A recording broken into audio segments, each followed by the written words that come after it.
The year was 1979 and the Central African Republic was teetering on the brink of chaos. President David Dacko, who had recently been reinstated after the downfall of Jean-Bédel Bokassa's notorious regime, found himself facing a serious threat. Loyalists to Bokassa and other dissidents plotted to overthrow the fragile government, sparking fears of another violent power struggle. France, with deep ties to the region, viewed the stability of the Central African Republic as critical to its strategic interests in Africa. In response, the DGSE and the French military launched a daring mission Operation Barracuda. The operation was devised as a rapid military intervention to protect Dacko's presidency and prevent a coup. The DGSE played a pivotal role in planning the mission, gathering intelligence on the conspirators and ensuring that French forces could act decisively.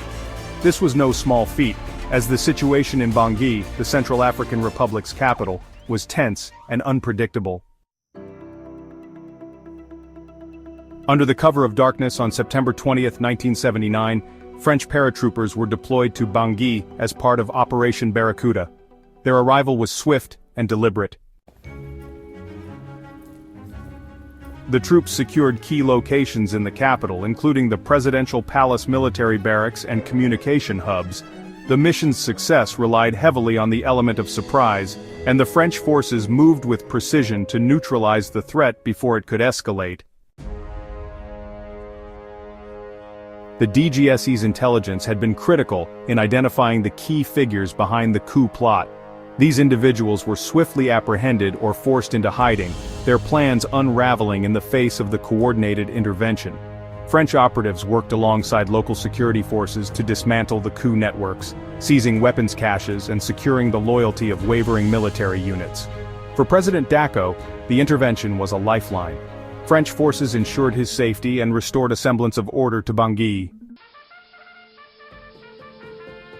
However, the mission was not without its challenges. The rapid deployment and high-stakes nature of the operation left little room for error. The DGSE had to navigate a delicate balance, acting decisively without appearing to impose undue influence on the CAR's internal affairs. The international reaction to Operation Barracuda was mixed. Some praised France for its swift action in averting a potentially catastrophic power struggle, while others criticized it as a neo-colonial intervention.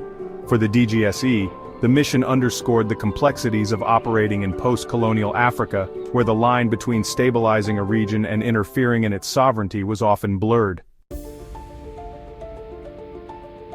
Despite the controversy, Operation Barracuda was deemed a success.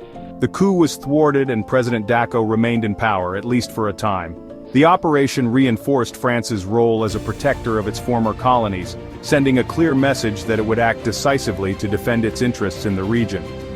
For the DGSE, Operation Barracuda highlighted the importance of intelligence in shaping military strategy.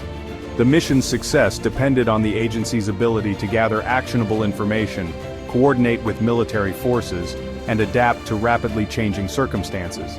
It was a reminder of the pivotal role that espionage plays in safeguarding national interests. Operation Barracuda remains a significant chapter in the history of the DGSE. It exemplifies the agency's capacity for swift and effective action in the face of complex geopolitical challenges. Decades later, it continues to serve as a case study in the art of intervention, where the stakes are high and the outcomes can shape the course of history.